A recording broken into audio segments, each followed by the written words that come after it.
Bwana Yesu asifiwe. Bwana Yesu asifiwe. We praise the name of the Lord because He is worthy of our praises. He has enabled us even this morning to be in His sanctuary. We believe the Holy Spirit even this morning. That the Holy Spirit of the Lord may come and speak to us.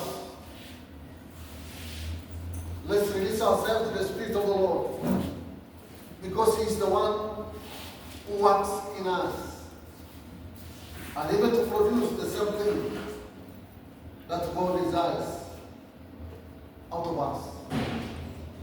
So welcome to our worship this morning. I know the Holy Spirit is there to minister to each one of us. Hallelujah. So karibisha mtu aliye karibu nawe katika ibada ya asubuhi ya leo. Karibisha kuja karibu katika ibada.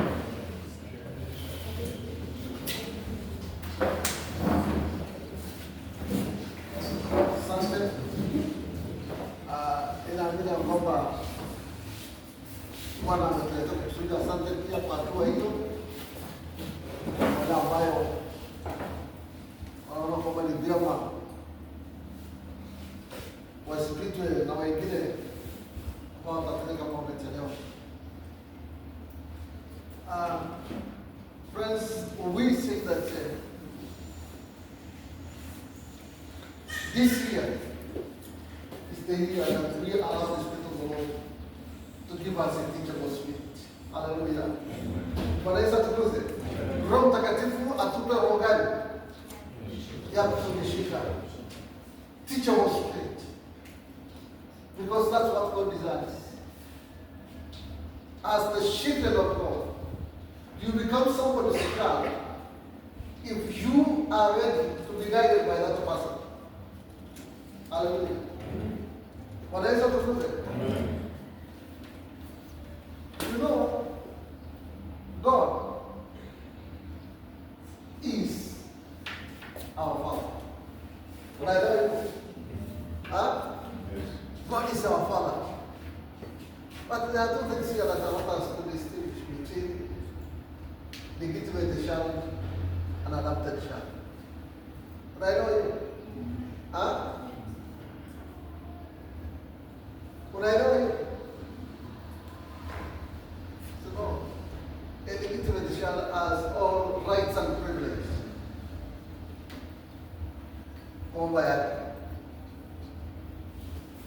But adopted, unajua tu kwamba unaye kazi ili yule mtu akuaminie kama mtoto wako. Unaye kazi. So kama unaamka mapema, itakubidi uamke mapema kwa sababu hauna haki. Hiyo haki yenye unayo ni ya kukopeshewa, na hiyo kukopeshewa.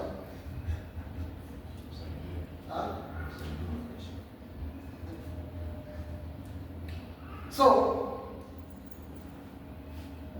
this morning when we allow God to teach us, remember, why do we desire God to teach us? Why do we allow God to give us a teachable spirit? Being an adopted children, because they are legitimate children are the Israelites. It's our son, but we adopted. So we need the Spirit of God to teach us on how to have a teachable spirit, so that we may be able to hear from the Lord what our God desires us to hear from Him. And this man is the man that we are telling the Lord to do what? To do what? Watu wengi hawako la Sunday. Lakini nauliza hata kama kuna mmoja alikuwa la Sunday.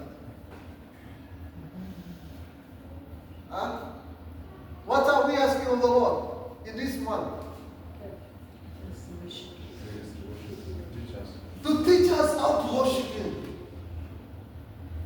That's what we desire. God, teach us how to do what?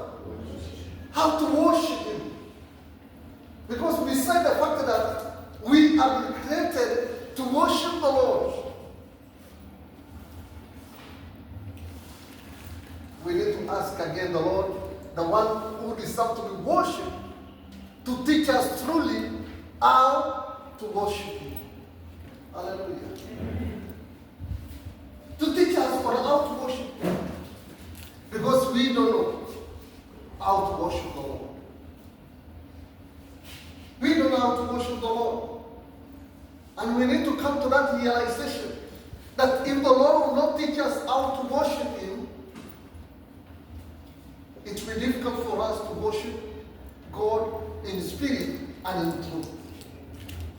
Because that's what the Lord Jesus Christ told the Samaritan woman.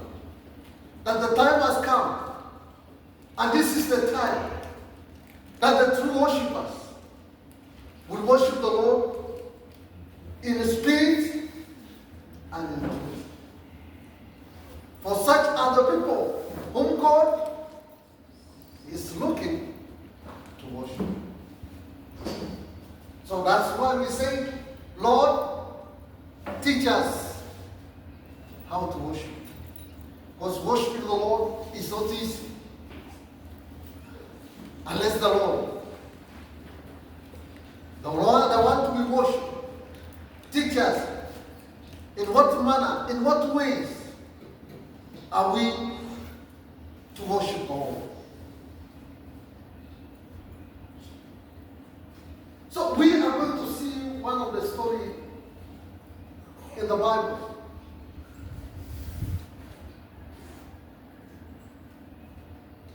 The man who knew that the very reason of his existence is to worship God. A man who turned every situation that he was in as a moment to worship the Lord. Worship the Lord is not an easy task. Unless the Lord open our eyes for us to have a true worship, we will not attain that true worship. The sincere worship that God desires from us. So we want to see how Job was able to worship God. Beside the fact that we do understand that we have been created to worship the Lord. But many times, the things that do surround us do drift us away from the true worship. From standing firm to give God the true worship that He desires from us. That's why this morning we want to go and see how Job was able to praise and to worship the Lord beside the very things that he was in. Contrary to the expectation, he stood firm and worshiped the Lord. Let's get something in the book of Job chapter 1.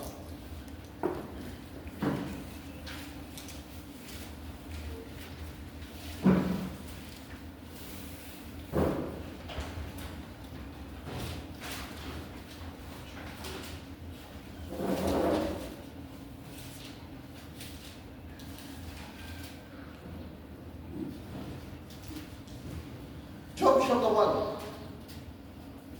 Yuko mlango wa kwanza. So I would like someone who will read with me in Swahili. Well, in English, someone to read with me in Swahili.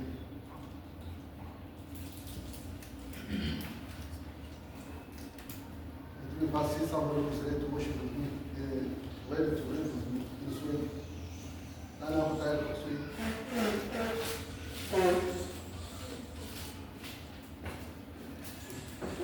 Nani hapo tayari kwa Swahili?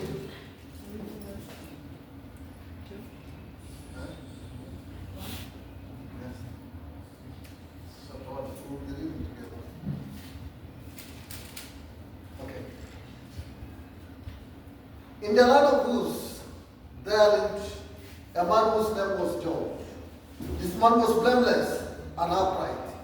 He feared God and shunned evil. Palikuwa na mtu mmoja katika nchi ya Usi. Jina lake alikuwa akiitwa Ayubu. Mtu huyo alikuwa mkamilifu na mwelekevu. Ni mmoja aliyemcha Mungu na kuepukana na uovu. He had 7 sons and 3 daughters. Kisha walizaliwa kwake wana 7 na binti 3. And he owned 7,000 sheep, 3,000 camels, 500 yoke of oxen, and 500 donkeys, and had a large number of servants. He was the greatest man among all the people of the east. Mali yake nayo yalikuwa ni kondoo 7,000 na ngamia 3,000 na jozi za ng'ombe 500 na punda wake 500 na watu wa nyumbani wengi sana. Basi hivi mtu huyu alikuwa ni mtu mkuu sana kuliko watu wote wa upande wa mashariki.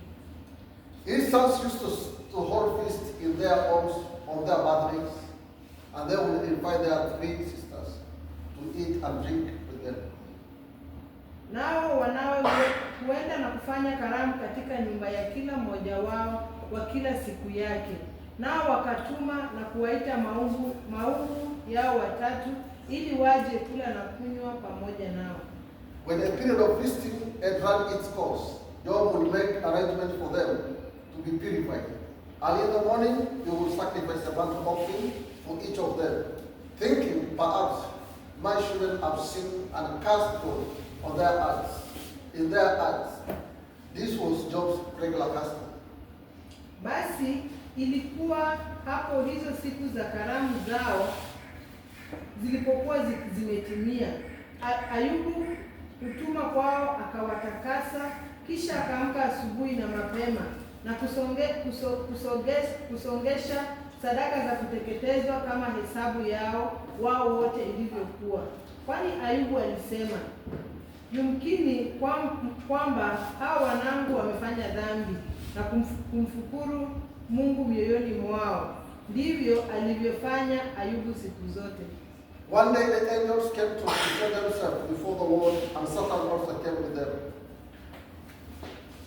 Ilikuwa siku moja ambayo hao wana wa Mungu walikwenda kujihudhurisha mbele za Bwana. Shetani naye akaenda kati yao. The Lord said to Satan, "Where have you come from?" Satan answered the Lord, "From roaming throughout the earth, going back and forth on it." Bwana akamuuliza Shetani, "Umetoka wapi wewe?" Ndipo Shetani akamjibu Bwana na kusema, "Natoka katika kuzunguka duniani na katika kutembea huku na humu." The Lord said to Satan, "Have you considered my servant Job? There is no one on earth like him. He is blameless and upright, man who fears God and shuns evil." Kisha Bwana akamuuliza Shetani, "Je, umemwangalia huyu mtumishi wangu Ayubu? Kwa kuwa hapana mmoja aliye kama yeye duniani, mtu mkamilifu na mwelekevu, mwenye kumcha Mungu na kuepukana na uovu." Does Job fear God for nothing? Satan replied. Ndipo Shetani akamjibu Bwana na kusema, "Je, huyo Ayubu yuamcha Bwana bure?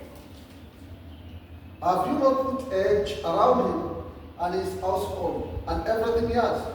You have blessed the work of his hand, so that his flocks and herds are spread throughout the land." Wewe hukumzingira kwa upigo pande zote, pamoja na nyumba yake na vitu vyote alivyo navyo. Kazi ya mikono yake umezibarikia, nayo mali yake imeongezeka katika nchi.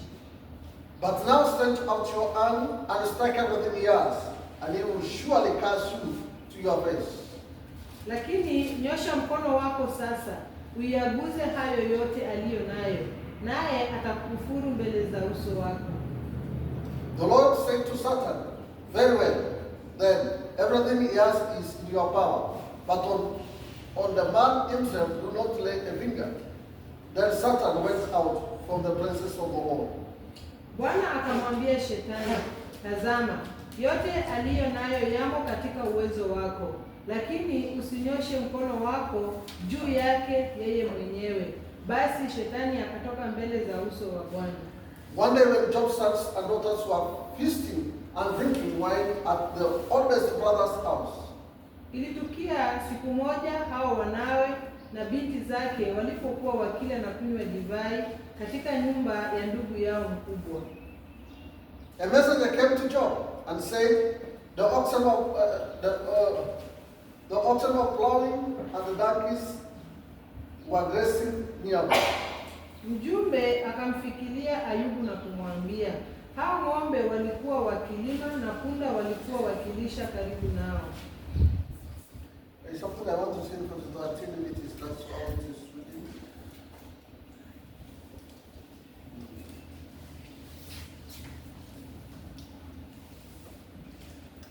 So, 15. And the Sabians attacked and went off with them.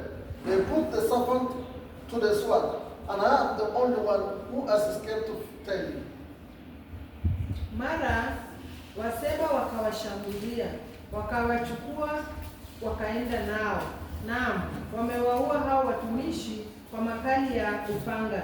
Mimi peke yangu nimepona, mimi tu kukuletea habari. While he was still speaking, another messenger came and said, the fire of God fell from the heavens and burned up the sheep and the servant. I am the only one who has escaped to tell you. Huyo alipokuwa akali akinena, akatokea na mwingine na kusema, moto wa Mungu umeanguka kutoka mbinguni na kuwateketeza kondoo na wale watumishi na kuangamiza. Mimi peke yangu nimepona, mimi tu kukuletea habari. While he was still speaking, another messenger came and said, the Chaldeans formed three raiding parties and swept down on your camels and led off with them. They put the serpents to the sword, and I am the only one who has escaped to tell you. Huyo alipokuwa akali akinena, akatokea na mwingine na kusema, Wakaldayo walifanya vikosi vitatu, wakawaangukia ngamia wakaenda nao.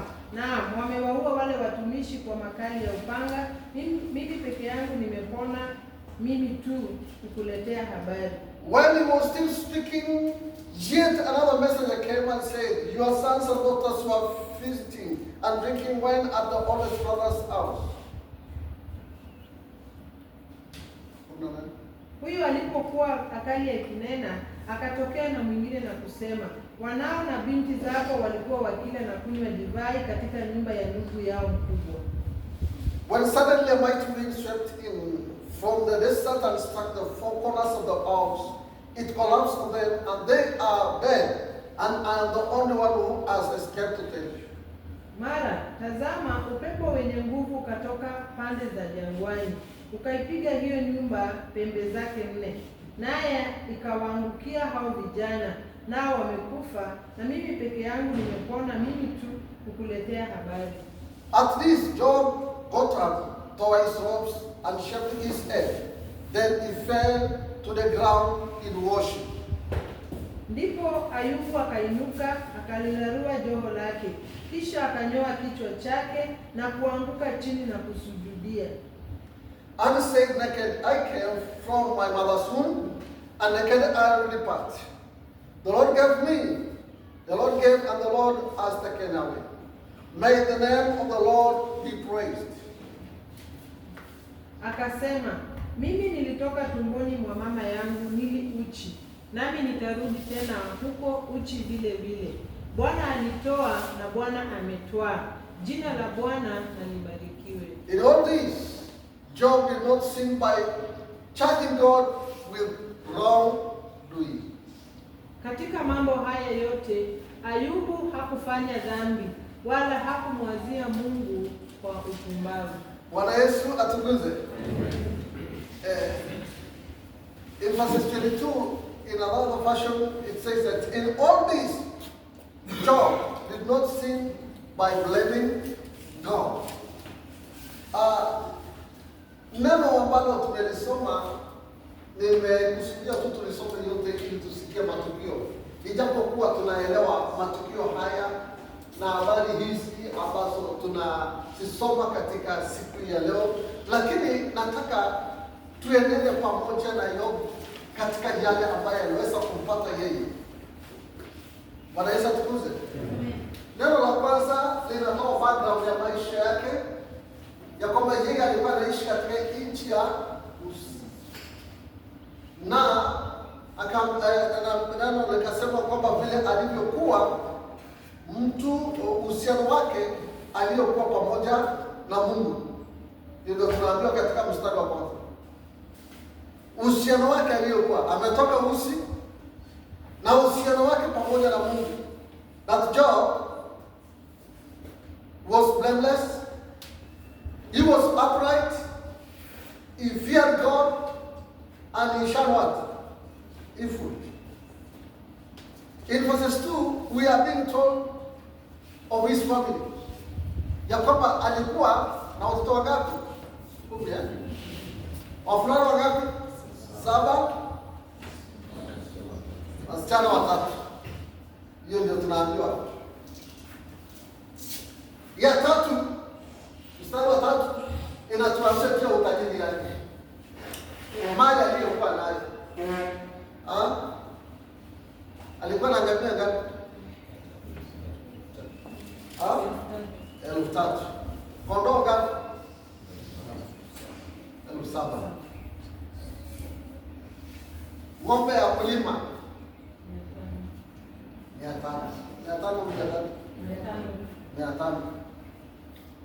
Na punda alikuwa na wangapi? 500. Hiyo kulingana na wale watu wa kufuga alikuwa na utajiri. Na sio hiyo tu peke yake, tunaambiwa pia kwamba alikuwa na wafanyakazi wale ambao wasioweza kuhesabika kulingana na hiyo mali. Bwana Yesu asifiwe. Mstari wa 4 inazungumza kuhusu watoto wake. Walikuwa wanapendana. Walikuwa wanafanya kenye huwa inaitwa bashi. Walikuwa wanafanya sherehe. Kila mmoja, wale wavulana 7, kila mmoja akiwa na sherehe, anawaita wale wengine pamoja na wale wasichana wakuja wote, ili wakaweze kuungana kwa pamoja wakisherehekea. Na jambo la 5 tunaambia kwamba baada ya hiyo sherehe,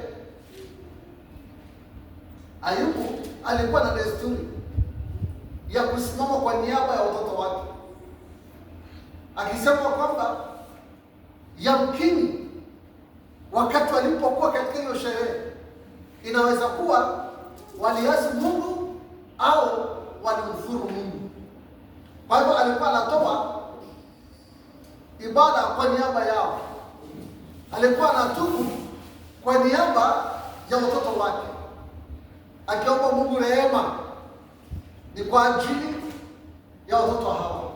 Hakutaka chance kusema kwamba pengine watoto wanafuata njia yake. Hapana, alikuwa anasimama kwa niaba yao. Haleluya. Maana ibada wakati huo ilikuwa ni kutoa dhabihu. Kwa hivyo alikuwa anatoa dhabihu ni kwa ajili ya kila mmoja, anaanza kwa mkubwa, anamalizia kwa mdogo. Na hivyo ndio vile pia alikuwa anafanya kwa wasichana. Sababu katika hiyo sherehe, sijui yaweza kuwa wamemkosea Mungu.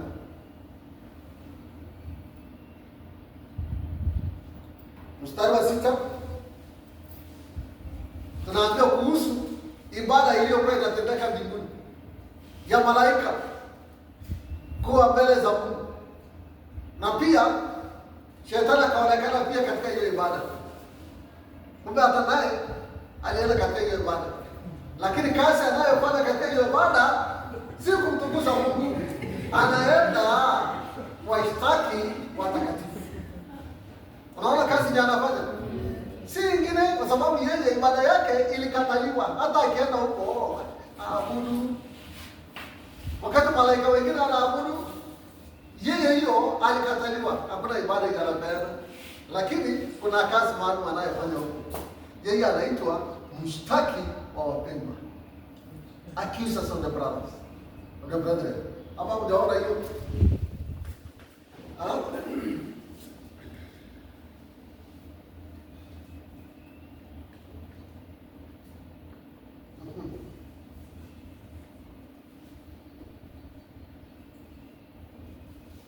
Verse 6, you come to verse 6. Nasema, one day the members of the heavenly court, unasikia?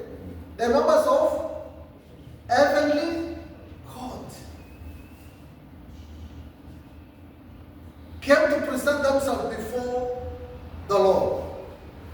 And the accuser, the devil is called who? The accuser of the brethren. The accuser, Satan, came with them. And the Lord asked him, where have you from? Where are you from? Where have you come from? The Satan akamjibu Mungu akisema kwamba I've been patrolling the earth. Nasikia kazi yake. I've been patrolling the earth, watching everything that's going on the earth. Hiyo ndio kazi yake, ni patrol. Lakini katika lugha nyingine anasema yeye ni mtu wa kutembea kule na huku. Kuzunguka.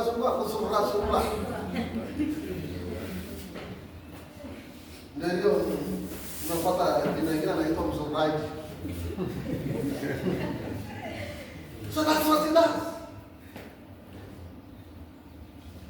So akionekana pamoja na malaika apigwe shughuli nyingine, yeye ni kwa Kristo.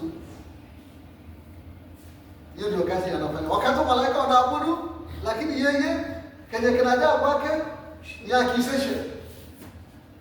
Anataka kwa Kristo. So the word of the Lord says, Mungu akamuuliza, have you noticed my servant Job? He's the finest man in all the earth. He is blameless, a man of complete integrity. He fears God and stay away from him. That's the recommendation of God about Job. Vile Mungu understand Job. Let's see. Accuser of the brethren alijibu kwa kusema namna gani? Alisemaje? Mstari wa 9. Akasema, kwa sababu aliuliza, umemwona mtumishi wako? Akasema ndio, nimemwona. Lakini Job anaye sababu nzuri kwa nini anakuogopa wewe. What is that reason? Mstari wa 10 naelezea. Ni kwa sababu wewe umeweka ukuta ya ulinzi ikimzunguka yeye. Ikimzunguka sio yeye tu, ikizunguka pia nini? Nyumba yake, na ya tatu ikizunguka nini? Mali yake. Umezunguka. Jambo la pili, kwa sababu hiyo umemfanya yeye hastawi, apanuke. Amestawi kwa chochote anachokitenda. Hebu angalia vile alivyo tajiri. Lakini fanya hivi Mungu. Kuna wale wanasema, fanya hivi Mungu.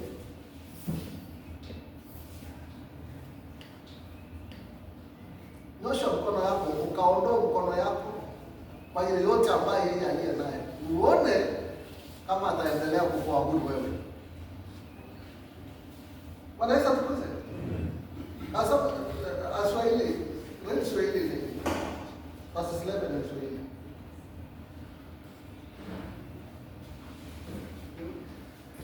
Lakini nyosha mkono wako sasa, uyaguze hayo yote yaliyo naye atakufuru mbele za uso wako. Akasema sasa nyosha mkono wako ukaguze yote aliyo nayo, na utaona kwa hakika vile atakutukana wewe mbele ya uso wako. Atafanya kwa gani? Atakutukana wewe. Uone vile atakutukana.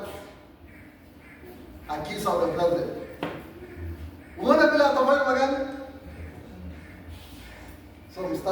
12 inatuambia kwamba Mungu akamwambia Shetani, ni sawa, yote alivyo navyo liko mikononi mwako, lakini nafsi yake usimguze. Alipopatiwa hiyo amri, alipopatiwa hiyo nafasi, ni ile ambayo watu wengine wanasema kwa French kichurori, kichurori. Akafanya magani, akakimbia. Sasa 100 meters nimepatiwa nini? Nafasi. Bwana Yesu asifiwe. Unakumbuka wakati ambapo Yesu, wanafunzi wa Yesu waliporudi katika huduma ambayo Yesu alikuwa amepatia ya muda mfupi. You still remember? Walikuja kumwambia Yesu kwamba tuliona mapepo hivi ikitutii, wagonjwa walipona. Yesu akaanza kusema hivi, nilimuona Shetani akishuka kama umeme. Na hivyo ndio vile ambavyo alipotoka uweponi wa Mungu alienda kama nini? Kama umeme.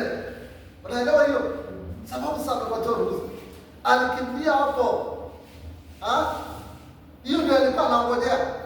Na sasa ni kwa sababu anaongojewa, sasa akakimbia kwa nguvu zote.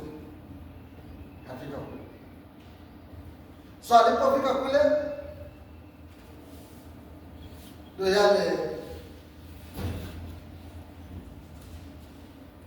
tunapata one day, kwa siku hiyo moja, wana wa Job walikuwa na celebrate katika nyumba ya ndugu yao. Mstari wa 14 anatuambia kwamba a messenger arrived. Mtumwa akafanya magari, akafika kwa nyumba kwa Ayubu akiwa na ujumbe, na ujumbe ukawa ni kwamba ng'ombe zako za kulimia pamoja na punda walikuwa wanakula nyasi mahali moja. Kukawa na maadui wanaitwa Sabians, wakafania, wameiba na wanyama wote, wameua, naitwa wafanya kazi wale wenye kufanya kazi ya shamba. Mimi peke yangu ndio nimebakia kuweza kuletea nini, hata kabla huyu hajamaliza kupeana nduguzi yake, kabla hajafanya magani. Wakati tena nasema kwamba ni mimi peke yangu nimebaki kukuletea nini, habari, na mwingine anafika kabla hata hujamaliza hiyo the last statement ya kusema kwamba mimi peke yangu ndio nimebaki kukuletea habari. Mstari wa 18, akiwa baada anaongea, yule baada hajamaliza, unasikia hiyo? While he was still speaking, another messenger arrived with the news. The fire of God, this lightning, the light of fire of God, lightning, had fallen from heaven and burned up your sheep and all the shepherds. Hiyo moto lightning iliposhuka ilimaliza kondoo yote. Ilikuwa ni ngapi? 7,000 pamoja na wale kuchunga hiyo 7,000 wote wamekufa. Mimi peke yangu ndio nimekuja kufanya magani, kukuletea habari. Hata kabla hiyo huyo hajafikia mahali pa kusema kwamba mimi peke yangu ndio nimebaki kukuletea habari, na mwingine anafika, tumishi mwingine anafika. Mstari wa 17, while he was still speaking, yule angamia akiwa baada anaongea, kukawa na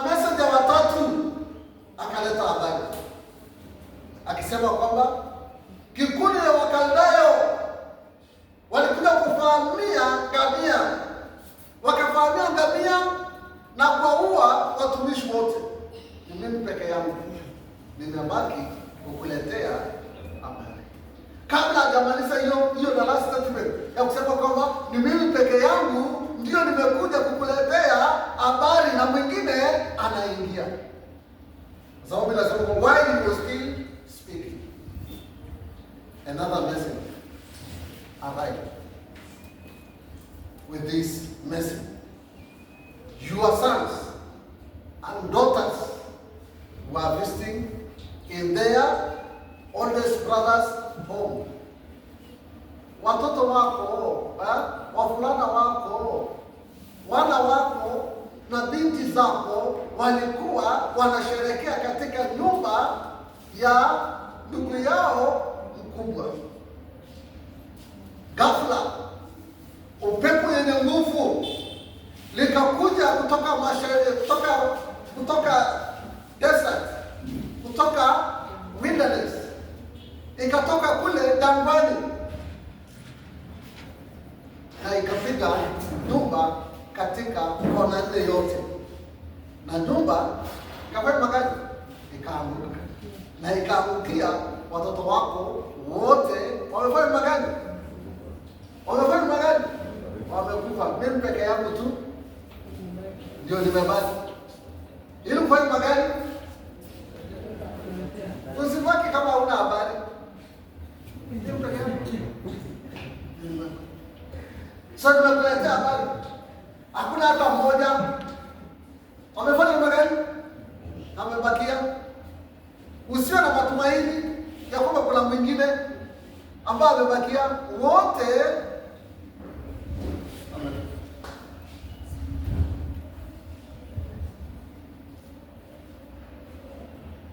mstari wa 20 inatuambia mahali pale ya kwamba Ayubu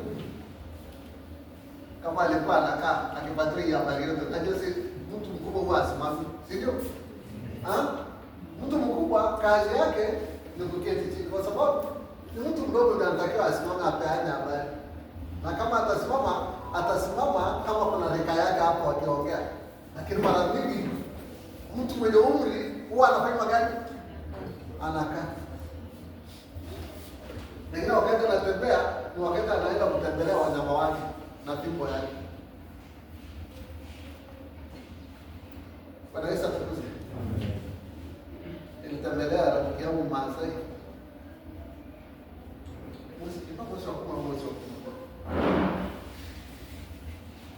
Wakati anaenda kuangalia ng'ombe zake, ananiambia hata mimi twende. Lakini anasema kwetu hatuendi kwa wanyama bila nini? Bila fimbo. So lazima shika fimbo, twende tuangalie ng'ombe. So ikabidi hata kama sishikini fimbo, akanitafutia moja hapo. Kaenda mimi sijui kitu ninashughulika kwa sababu mimi sielewi mambo ya ng'ombe, sijui. So kumbe ni nafasi yake ya kuangalia kama wanyama wake wote wako.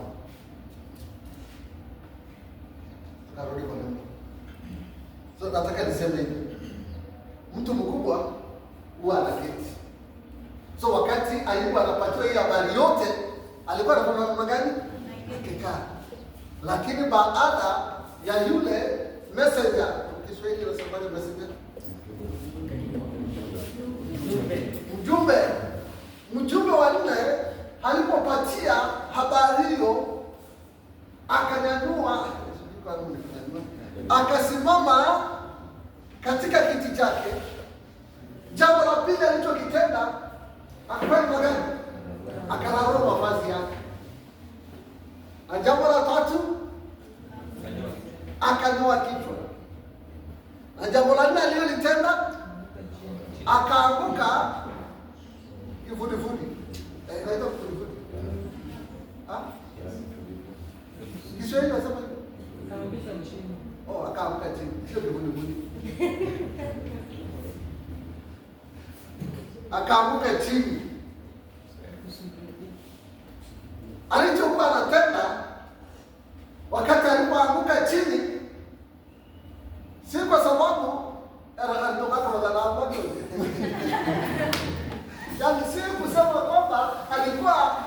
alilemewa na maneno ambayo yalikuwa yanatendeka. Biblia inasema kwamba alianguka chini, akafanya namna gani? Nataka turudie mahali pale. Nisome kwa Kiswahili, tushike hiyo neno. Ndipo Ayubu akainuka, akalinarua joho lake, kisha akanyoa kichwa chake na kuanguka chini na kusujudia. Kusujudia. Katika Kizungu kuna wale walio na Kizungu. Inasema Job stood up and tore his robe in grief. Then he shaved his head and fell to the ground to worship.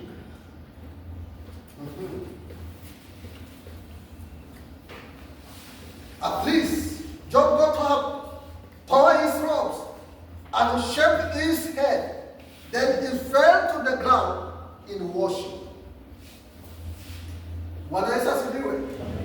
Akaanguka kwa kiti chake, akararua mavazi yake, akanyoa kichwa, naye akaanguka kifudifudi, akafanya magani? Akaabudu. Haleluya. Akafanya magani? Akaabudu. Nasikia aliabudu namna gani? Nataka nijiingize katika vile Job aliabudu akiwa hapo. So baadhi ya maneno ambayo aliabudu ni yale ambayo umepatiwa katika mstari wa 21 ya kwamba Bwana, karibu niseme Bwana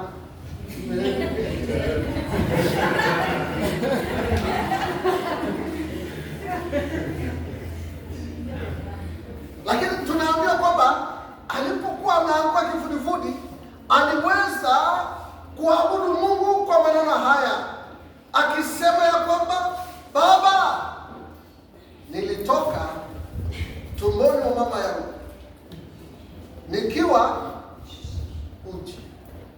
Haleluya. Na uchi vile vile ndivyo itafanya gani? Nitaondoka. Bwana alinipa, lakini sasa Mungu amefanya gani? Amejitwalia. Mwisho akasema kwamba na jina la Bwana libarikiwe. Bwana Yesu atukuzwe. Amen. Na jina la Bwana libarikiwe. Na katika mstari wa 22 linakonkludi maneno yote, kisema kwamba mstari wa 22 Kiswahili, katika mambo hayo yote Ayubu hakufanya dhambi wala hakumwazia Mungu kwa upumbavu.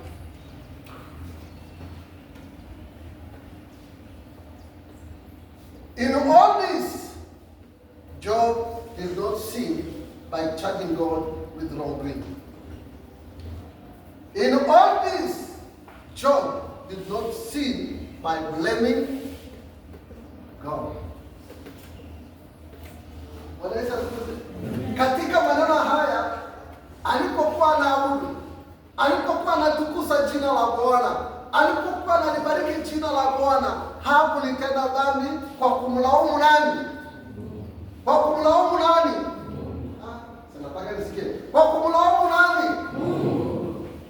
Kwa sababu mstari wa 21 inamalizia kwa kusema kwamba Ayubu akanibariki. Unasikia hiyo? Jika kwa Kiswahili nasema akanibariki kama kulitukuza. Basi tuendelee mwisho.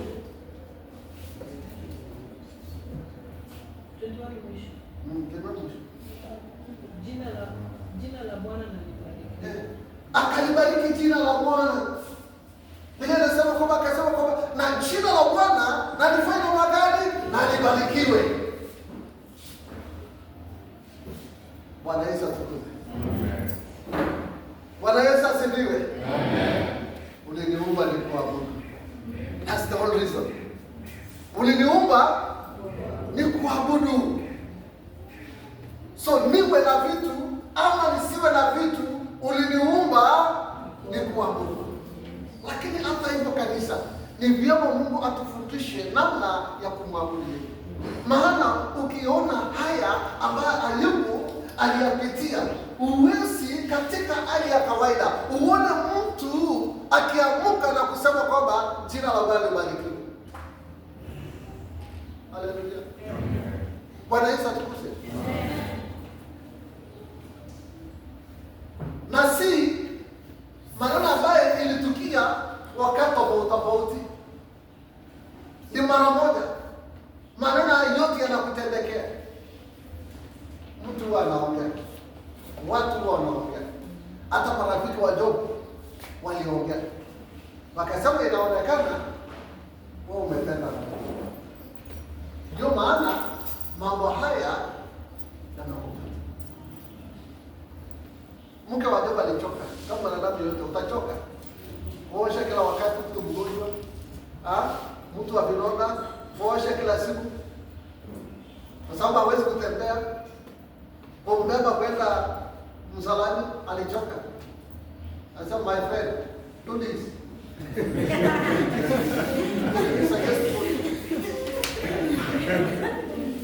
Let me just suggest for you the simplest way.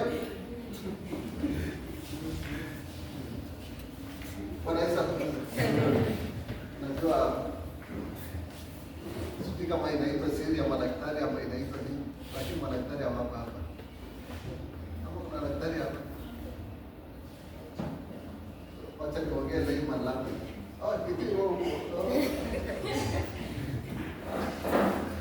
Wanasema katika nchi ya Amerika,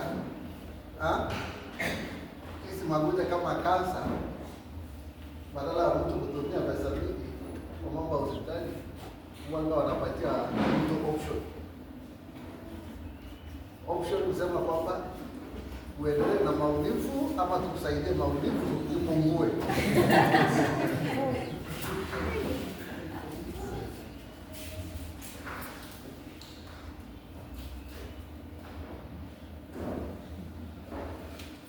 Itiri usinielewe vitu baada. Hata mmenisikia. Kama unajua ni sawa, tutakupa nafasi siku moja tukueleze vizuri. So, mke wa Job akapeana a good suggestion ya kumwambia kwamba my friend, my friend,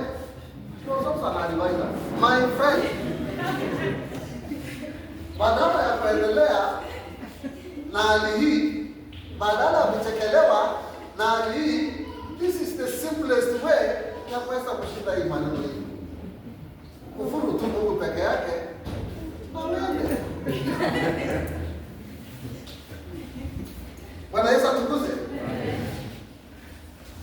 So, you don't expect, huwezi kutarajia hali kama hii Mungu ama mtu aendelee kusema kwamba Mungu yuko katika hali yake. Huwezi kutarajia hali kama hii mtu kuendelea na kusema kwamba ninainua jina la Kristo Yesu. Huwezi kutarajia hali kama hii ambayo ilipata Job, upate mtu akisema kwamba nalibariki jina la Bwana. Huwezi kulipata hali kama hii mtu akisema kwamba Mungu, nasema asante. Asante kwa sababu ya wanyama wangu walioenda. Asante kwa sababu ya ng'ombe yangu walioenda. Asante kwa sababu ya ngamia yangu. Asante kwa sababu ya mbuzi yangu, kondoo walioenda. Asante kwa sababu ya ng'ombe yangu iliyoenda. Asante kwa sababu ya punda yangu iliyoenda. Na mwisho useme asante kwa sababu ya watoto wangu walioenda. Ni vigumu. Ndio maana kanisa tunahitaji Mungu atufundishe namna ya kumwabudu yeye. Wakati hali ngumu kama hii inapotokezea, tuelewe kwamba sisi tumeumbwa ili kumwabudu Bwana. Ni hali iliyo ngumu kabisa katika hali ya kawaida ya kibinadamu. Hata ukifikiria hii, eti Job alibakia katika nafasi ya kusema kwamba na jina la Bwana libarikiwe. Eti mstari wa 22 inaongelea kusema kwamba eti katika maneno haya yote Ayubu hakutenda dhambi kwa kumfuru Mungu, katika kumlaani Mungu. Ni vigumu.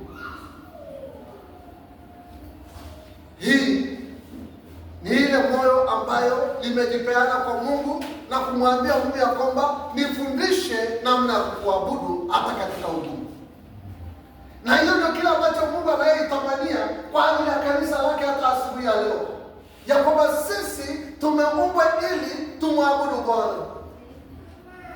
Na ni kwa sababu tumeumbwa katika kumwabudu Bwana, kuna wakati ambapo kila tawi linateleza katika maisha yetu. Lakini wakati huo tawi linapoliteleza katika maisha yetu, si nafasi yetu ya kubaki katika kulalamika na kumlaumu Mungu. Ni nafasi ya kubakia na kusema kwamba Bwana, uliniumba nikuabudu. Hiyo ndio maana Job mahali hapa mstari wa 21 inadhihirisha kikamilifu. Haipokuwa anasema kwamba nilitoka katika tumbo ya mama yangu nikiwa uchi, na hivyo uchi ndio nitaondoka. Ni moyo ambayo umefundishwa na Mungu kuabudu, kumwabudu yeye ndiye atakayelisema maneno haya.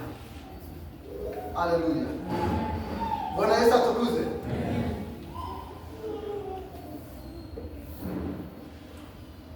Wakati kila kitu inapokuondokea,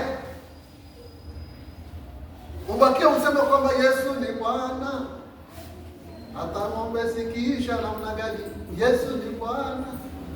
Hata kazi ikiisha namna gani, Yesu ni Bwana.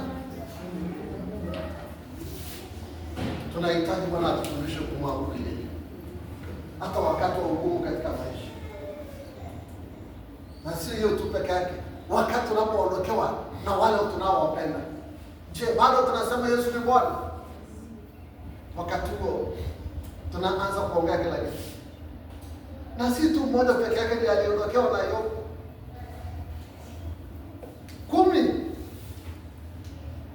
10 wote waliondokewa. Lakini baada anasema na jina la Bwana na libarikiwe. Tunahitaji Bwana atufundishe namna ya kumwabudu. Wakati hata miskari tu ikitendeka inakuwa ni machozi. Kwa nini Mungu ameruhusu miskari?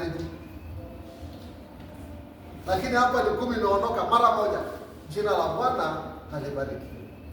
Tunahitaji Bwana atufundishe kumwabudu yeye. Hatujaumbwa kwa sababu ya vitu. Hatujaumbwa kwa chochote ambacho kinatusunguka. Hebu mioyo yetu ikaweza kuwa halisia katika mbele za Mungu, tukisema kwamba Bwana, ulituumba ili tukaweze kukuabudu. Kwa hivyo katika asubuhi ya leo tunapokuwa katika ibada hii, ni wakati ya kuambia Mungu kwamba mara mingi mimi mwingine hata asipouza shilingi moja kwa hiyo siku anaanza kuwaza na kuwazua, ama nimekatiwa mtu mwingine ya kuofisha watu wasikuja kwa duka yangu. Tunaanza kuwa katika mawazo badala ya kumwabudu. Bwana Yesu atukuze. Ujue kwamba nyuma hiyo maneno ni accuse of the brethren. Mustaki wa wapendwa ndiye anatumia nafasi ili ulalamike, yeye asherekee huko. Unajua once wewe unaposherekea, unapolalamika, accuse of the brethren hapo kule anashangilia. Anashangilia. Anasema ona. Si anasema na Mungu. Ona amejawa na kulalamika. Accuse of the brethren. So sisi tumeumbwa kumwabudu Bwana. Kanisa tumeumbwa ili kumwabudu Bwana. Tusiabudu chochote kilicho mbele yetu. Kumbuka hata adui alimwambia Kristo Yesu, nitakupa ufalme hii yote. Mathayo chapter 4. Nitakupa ufalme wote ndio ndani ya Torati. Lakini mradi tu ufanye magani? Unisujudie, worship me. Unisujudie. Lakini Kristo akasema kwamba si katika namna hii ndio mimi natakiwa nipate ufalme huu. Ni kupitia katika mateso. Kwa maana mwingine alikuwa anasema kwamba ayepe mateso kwa njia iliyo rahisi. Tu kumwabudu shetani, mateso hautapata. Sema mwenye anastahili kuabudiwa ni Mungu pekee yake. Kwa hivyo katika nafasi hii kanisa la Kristo Yesu, turuhusu Mungu, turuhusu Roho Mtakatifu atufundishe namna ya kuabudu. Hata katika ugumu wa maisha, hata wakati tunapokuwa katika ugumu ya maisha, watoto wamefukuzwa na school fees, wacha hiyo isikutie wasiwasi na mawazo mengi. Umeumbwa ili umwabudu Bwana. Haleluya. Hata wakati ambapo kapu lako la kukandia unga hakuna kitu, usianze kusema kwa Mungu amenitupa. Mungu anioni vipi? Tumeumbwa ili tumwabudu Bwana. Tusimame tu.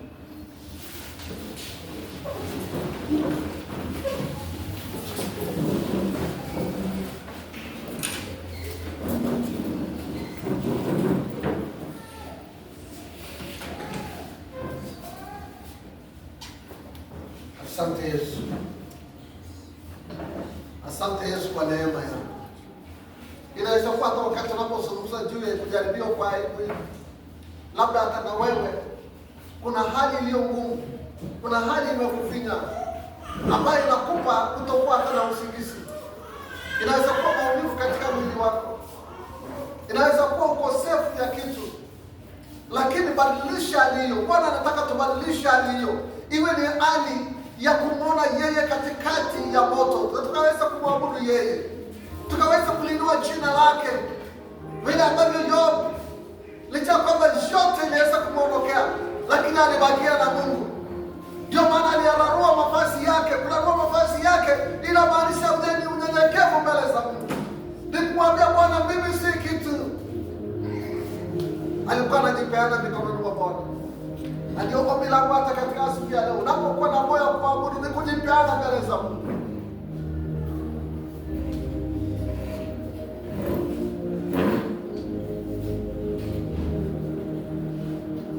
Nataka tukaweza kufunga vina vyote, tunaenda pamoja na Mungu wetu.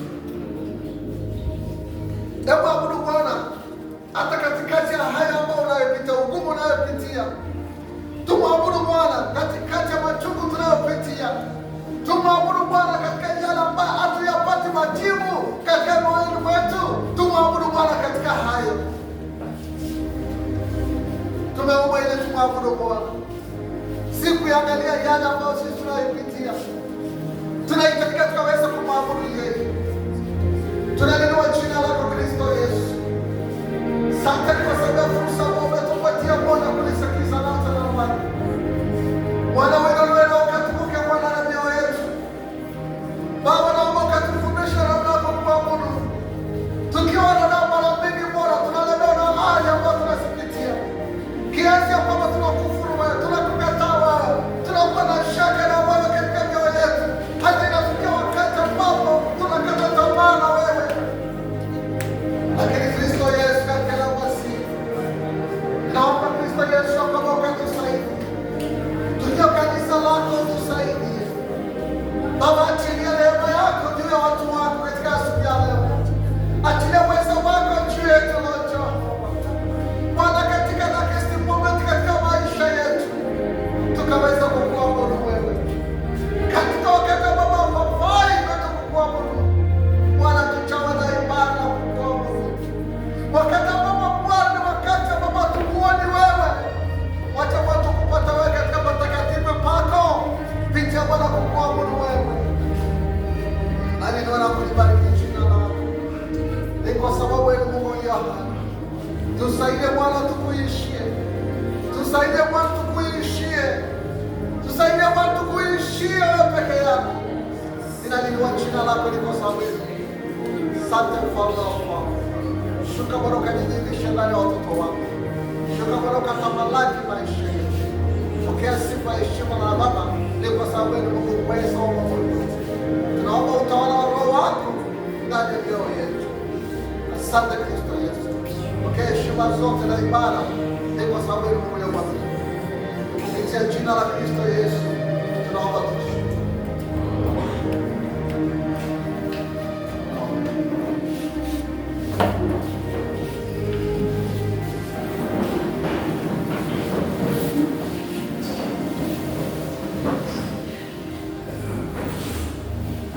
Bwana asifiwe. Bwana asifiwe katika kanisa. Jinsi ambavyo Roho Bwana ameweza kutunenea asubuhi ya leo, tuwe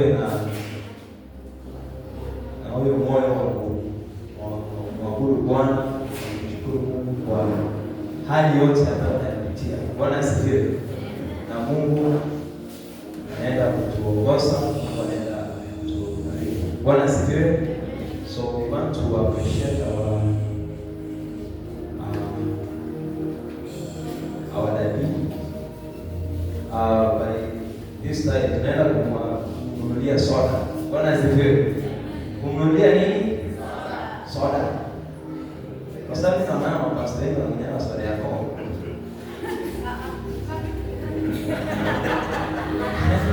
Basi soda gani? Lakari. Hiyo ni ya mama. So tunaenda kununulia soda yako. So naenda kwa fridge na fungue ile baridi. Sio baridi sana, itamuumiza hapo. Nachukua na pangusa. Sasa hii sasa mtafungua mtasema alafu nasema alafu nampea sawa. Haya. Hii sasa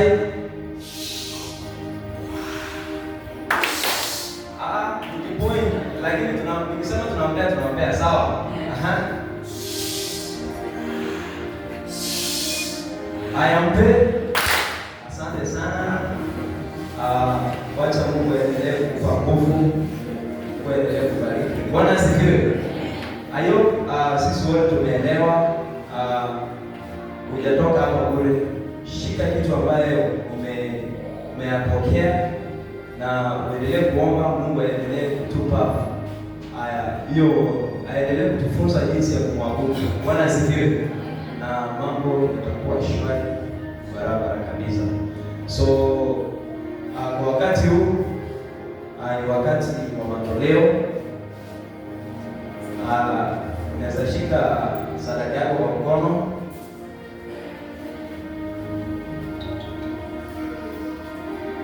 Fungeni macho ili tuweze kuombea sana. Mungu Baba, Mungu Mwana, Roho Mtakatifu, tunasema ni asante Mfalme kwa sababu ya matoleo. Tunaenda Baba kuabudu katika matoleo yetu Mfalme. Wacha Baba uweze kuibariki na uweze kuitakasa Mfalme. Mungu Baba, tunasema ni asante, tunasema ni asante Mfalme wa wafalme. Ni katika jina la Yesu Kristo aliye safi tunaomba nikiamini. So kwa wakati ningependa